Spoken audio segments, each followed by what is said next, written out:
उपभाषा आएगी। अब आएगी राजस्थानी हिंदी। राजस्थानी हिंदी, इसके अंतर्गत 4 बोलियां थीं। कौन कौन सी? सबसे पहले उत्तरी राजस्थान में मेवात का जो क्षेत्र है, मेवाती, इसको उत्तरी राजस्थानी बोलते हैं, उत्तरी राजस्थानी। इसके बाद में जो दूसरा हिस्सा होगा वो होगा मारवाड़ी। ठीक है, मारवाड़ी का मुख्य केंद्र जो था वो जोधपुर था, इसको जोधपुरी भी कह सकते हैं। मारवाड़ी के बाद में आता है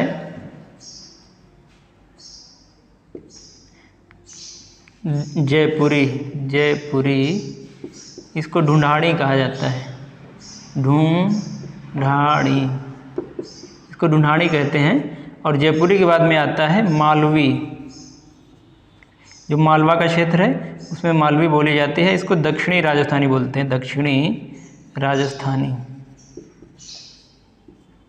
ठीक, ये 4 बोलियां हैं, ये उपभाषा थी, ये बोलियां हैं, उपभाषा है, उपभाषा। राजस्थानी हिंदी उपभाषा के अंतर्गत 4 बोलियां आती है, मेवाती, मारवाड़ी, जयपुरी और मालवी। ठीक, अब इसमें देखेंगे जो मेवाती है इसका मुख्य केंद्र का क्या है? मेवात का क्षेत्र जो है जो उत्तरी राजस्थान है। राजस्थान को अगर हम इसको इस तरह से देख लेते हैं, थोड़ी देर के लिए बना लेते हैं ताकि सरलता। ठीक है, इसको हम इस तरह से समझ लेते हैं, राजस्थान का मैप बना लेते हो, ज़्यादा सही रहेगा। ऐसे राजस्थान का ये मैप है, ऐसे है और ऐसे करके ऐसे ये राजस्थान का मैप बन गया। ठीक है, अब राजस्थान का जो ये मेवात क्षेत्र है, ये उत्तरी राजस्थान है, ये इस क्षेत्र में मेवाती बोली जाती है। ठीक, इसका मुख्य केंद्र है अलवर, इस राजस्थान में मेवात है, ये अलवर के आसपास का क्षेत्र है, अलवर। और ये हरियाणा का जो, ये इधर हरियाणा पड़ेगा, हरियाणा, और इसका जो मुख्य सीमावर्ती क्षेत्र है इसमें बोली जाती है, भरतपुर भी इसके अंतर्गत आ जाता है, हल्का सा भरतपुर, आधे भरतपुर में मान लीजिए हरियाणा में वो मेवाती बोली जाती थी, आधे में ब्रज बोली जाती थी, कुछ भरतपुर का क्षेत्र हो गया। और इधर ऊपर की तरफ आपका चूरू, झुंझुनू, सीकर जैसे ज़िले भी आ जाएंगे, चूरू, झुंझुनू, सीकर का उत्तरी क्षेत्र, इसमें बोला जाता था मेवाती। और इसके बाद में मारवाड़ी आती है, मारवाड़ी का मुख्य केंद्र आपका जोधपुर हो गया, जोधपुर, किशनगढ़, जैसलमेर,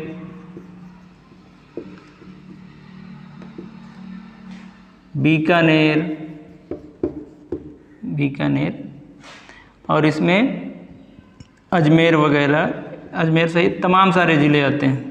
ठीक है, और उसके बाद में आता है आपका जयपुरी का मुख्य केंद्र जयपुर है, जयपुर सहित जयपुर के आसपास के जितने भी ज़िले हैं उनमें बोली जाती है। ठीक, जयपुर सहित जयपुर के आसपास का क्षेत्र जो है, जयपुर के आसपास का जो क्षेत्र है।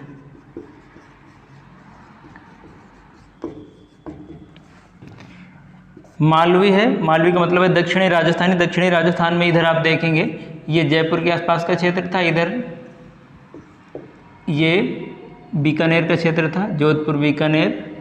ठीक है, तो यहाँ पर जयपुर ये बोली जाती थी, ये मारवाड़ क्षेत्र है, मारवाड़ का क्षेत्र था, इधर बीच में बोली जाती थी जयपुरी। और इधर का जो क्षेत्र है जयपुरी के अंतर्गत ये सब आ जाएगा, इधर हाड़ौती का क्षेत्र आता है, और इधर का जो क्षेत्र है नीचे का, और इधर मध्य प्रदेश आएगा, इसमें मालवी बोली जाती है। मालवी का जो मुख्य केंद्र है बांसवाड़ा पड़ता है, नीचे बांसवाड़ा, डूंगरपुर,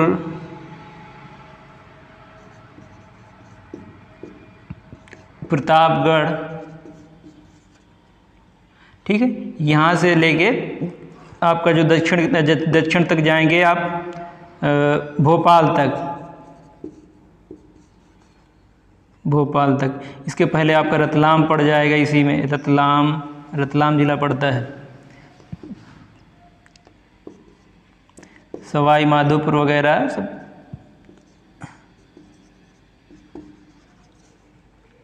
इन जिलों में रतलाम हो गया, ठीक है, इंदौर तक फैला हुआ है। इसके अलावा जो अगली आएगी, अब अगली भाषा को देखते हैं, ठीक है, इसको हम साफ किए देते हैं। इसमें अगली उपभाषा है पूर्वी हिंदी। पूर्वी हिंदी को देखेंगे। पूर्वी हिंदी के अंतर्गत कई बोलियां आती हैं, 3 बोलियां आती हैं। इसमें आता है अवधी, बघेली और छत्तीसगढ़ी। 1, 2 और ये आ गया 3 बोलियां बोली जाती हैं। और इन 3 बोलियों में से देखेंगे आप कि जो अवधी का क्षेत्र है, लखनऊ के आसपास का क्षेत्र, जो ये उत्तर प्रदेश का, मान लीजिए ऐसे करके ऐसे नक्शा बना हुआ है ये, और ये ऐसे करके ऐसे मान लीजिए बना हुआ है, ठीक। तो ये जो आपका ये लखनऊ का क्षेत्र है, ये कानपुर का क्षेत्र है, ये जो अवध का है, ये क्षेत्र अवधी के अंतर्गत आता है, ठीक।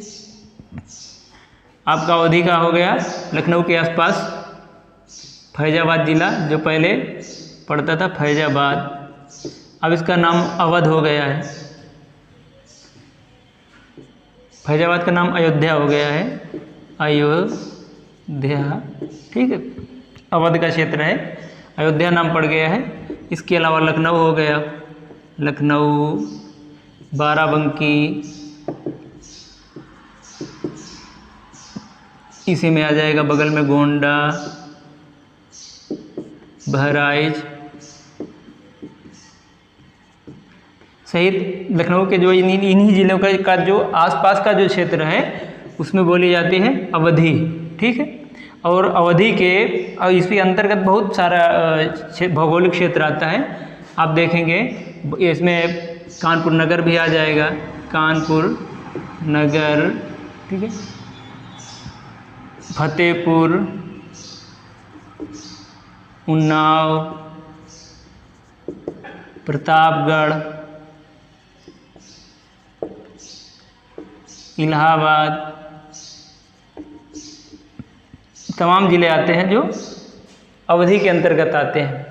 एक बात और है, और अवधी का हम दूसरा 2 तरीक़ों से देख लेते हैं, क्योंकि अवधी का जो भौगोलिक क्षेत्र है वो काफ़ी बड़ा है, और ख़ास करके जो हम हैं वो फतेहपुर ज़िले के रहने वाले हैं, कानपुर के ज़िले के बगल में। तो हम ये देखते हैं कि जो अवधी है वो 2 भागों में पड़ती है। हालांकि ये किताबों में बहुत कम लोग जानते हैं, ये किताबों में बहुत कम पढ़ाया जाता है कि जो लखनऊ के आसपास का क्षेत्र है उसको कोसली बोलते हैं। ये अवधी है, अवधी के 2 भाग किए गए, अवधी के 2 भाग किए गए, एक कोसली हो गया, एक बैसवाड़ी हो गया, बैसवाड़ी, ठीक है। कोसली का मतलब है लखनऊ के आसपास की भाषा, लखनऊ के आसपास की भाषा, और बैसवाड़ी का मतलब है ये जो हमारा फतेहपुर उन्नाव, फतेहपुर उन्नाव रायबरेली का क्षेत्र है। इसके साथ कानपुर नगर का भी क्षेत्र आ जाता है, कानपुर नगर का पूर्वी क्षेत्र, पूर्वी क्षेत्र था, ठीक। इनमें कौन सी भाषा बोली जाती है? बैसवाड़ी। हमारे यहाँ पर जब भी कभी फिल्में बनती हैं, कॉमेडी वगैरह करनी हो तो बैसवाड़ी भाषा में यदि करते हैं तो बहुत मज़ेदार कॉमेडी बना करती थी। बैसवाड़ी का एक नमूना है हमारे यहाँ, जो अभी हम बोल रहे हैं वो तो खड़ी बोली है, शुद्ध हिंदी है। बैसवाड़ी में अगर बोलना हो तो ऐसे बोला जाता है कि एक मनई के 2 लड़का रहे, एक घर में रहे, एक हार में रहे। और मज़ा तो तब आता है जब आपस में ये लोग लड़ते हैं, और जब लड़ाई होती है तो ऐसी लड़ाई नहीं होती है, उसमें बोलते हैं तोर भैंसिया मोरी भैंसिया का चारा कैसे खा गए। तो फिर बोलता है अब भला छोड़ना, अब भला छोड़ इस, और आपस में बोलते हैं कि हाँ छोड़ी हो, क्या कर ले हाँ, तो बोलता है देख ले हो। ऐसी भाषाओं का इस्तेमाल होता है और इसमें बड़ा मज़ा आता है, ठीक है। तो ये हमारे यहाँ की बैसवाड़ी बोली है, बैसवाड़ी शैली है। और कभी भी फिल्मों में जब कॉमेडी वगैरह होती है, या साहित्य में जब कभी व्यंग्य भरना हो, ठीक, तब इस भाषा का इस्तेमाल करेंगे, बहुत उम्दा व्यंग्य बनता है इसमें, ठीक। आप देखेंगे कि जो श्रीलाल शुक्ला का उपन्यास था राग दरबारी, जो ग्रेजुएशन की कक्षाओं में चला करता है, वो उत्तर प्रदेश में लगभग मुझे लगता है सभी राज्यों में, लगभग कई राज्यों में है। वो उत्तर प्रदेश के कई जिलों में है जिसमें राग दरबारी उपन्यास चलता है ग्रेजुएशन की कक्षाओं में। उसको बहुत ही अच्छा व्यंग्य लिखा हुआ है उसमें, ठीक है। तो अवधि के दो भाग होते हैं, कौशली और एक बैसवाड़ी। खैर आपको ये नहीं लिखना है तो ना लिखिए, आप इतना ही लिख करके काम चला लीजिए, यहाँ से प्रश्न नहीं आता है।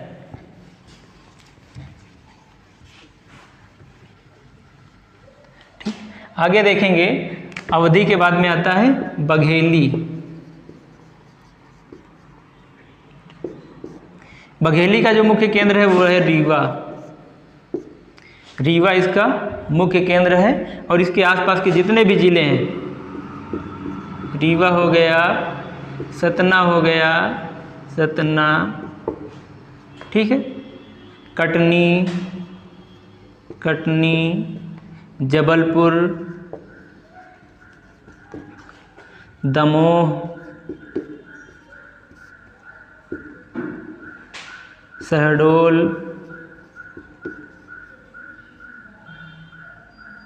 सहित इसके आसपास के जो ज़िले हैं इन ज़िलों में बोली जाती है। ठीक है, ये मध्य प्रदेश के ज़िले हैं। इसके बाद में आती है छत्तीसगढ़ी।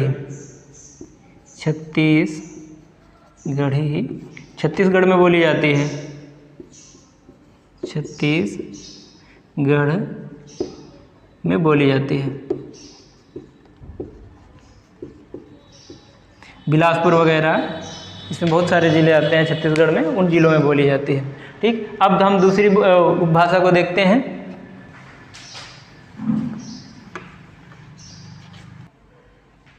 अगली उपभाषा है बिहारी। बिहारी उपभाषा है। बिहारी के अंतर्गत 3 बोलियां आती हैं, मगही, मैथिली और भोजपुरी।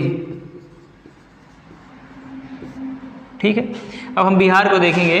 मान लीजिए ये उत्तर प्रदेश बॉर्डर है, ये इधर उत्तर प्रदेश है और इधर बिहार पड़ता है। ठीक है, अब बिहार ये ऐसे है, ऊपर नेपाल पड़ेगा, नेपाल है, ठीक है, और यहाँ मान लीजिए बीच में पटना पड़ता है, पटना। तो मगही जो है मगध की भाषा है और पटना से लेके पटना गया के जो ज़िले हैं, पटना गया सहित जो बिहार का दक्षिणी क्षेत्र है उसमें बोली जाती है। ठीक है, बिहार के जो दक्षिणी क्षेत्र है इसमें बोली जाती है। अब आती है मैथिली नेपाल बॉर्डर सहित बिहार के ऊपर वाले ज़िलों में बोली जाती है। आपका इसमें आ जाएगा पूर्णिया, दरभंगा, भागलपुर और ऊपर के जितने ज़िले हैं इनमें आता है।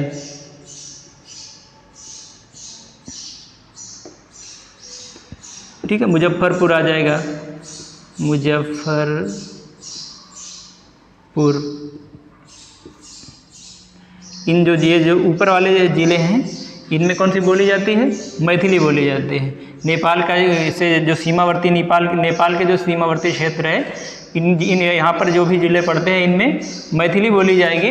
और जो यहाँ नीचे वाला हिस्सा है पटना से लेके गया, पटना का जो नीचे वाला हिस्सा है ये झारखंड के साथ जो सीमावर्ती क्षेत्र है इसमें कौन सी बोली जाती थी?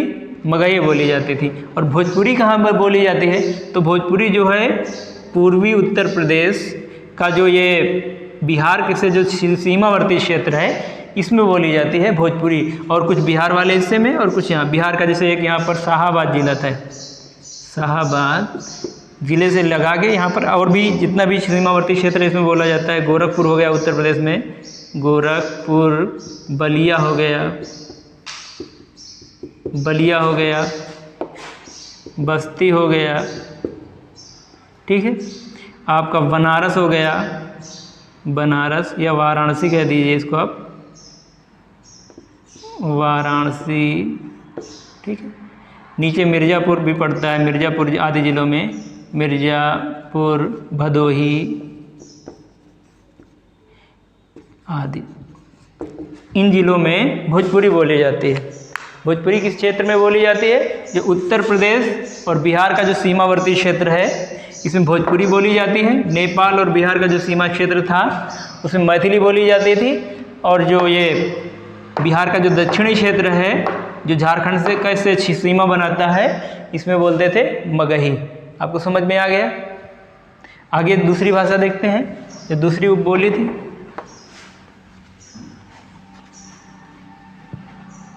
दूसरी उपभाषा को देखते हैं। अब कौन सी उपभाषा आएगी? अब आती है पहाड़ी। ठीक है, पहाड़ी उपभाषा के अंतर्गत 3 आती हैं, गढ़वाली, कुमाऊनी और नेपाली।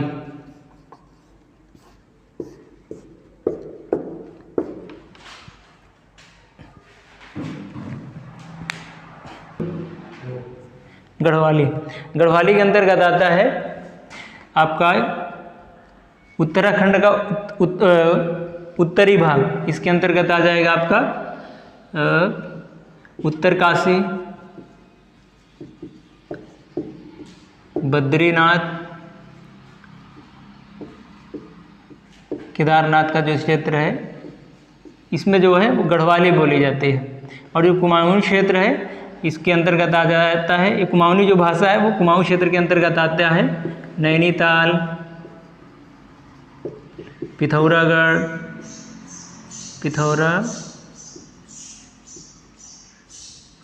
पिथौरागढ़, ठीक है। रानीखेत भी आ जाएगा इसी में।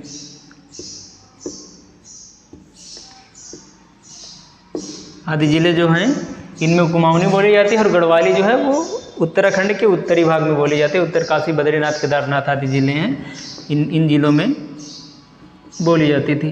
नेपाली आती है। नेपाली जो है वो इसका मतलब है पूर्वी, इसको बोलते हैं पश्चिमी पहाड़ी। ठीक है, इसको बोलते हैं पश्चिमी पहाड़ी, या इसको यूँ कहते हैं कि ये जो है हिमाचल प्रदेश की भाषा है। हिमाचल प्रदेश के जो ज़िले हैं, हिमाचल के ज़िले हैं, जैसे आपका आ जाएगा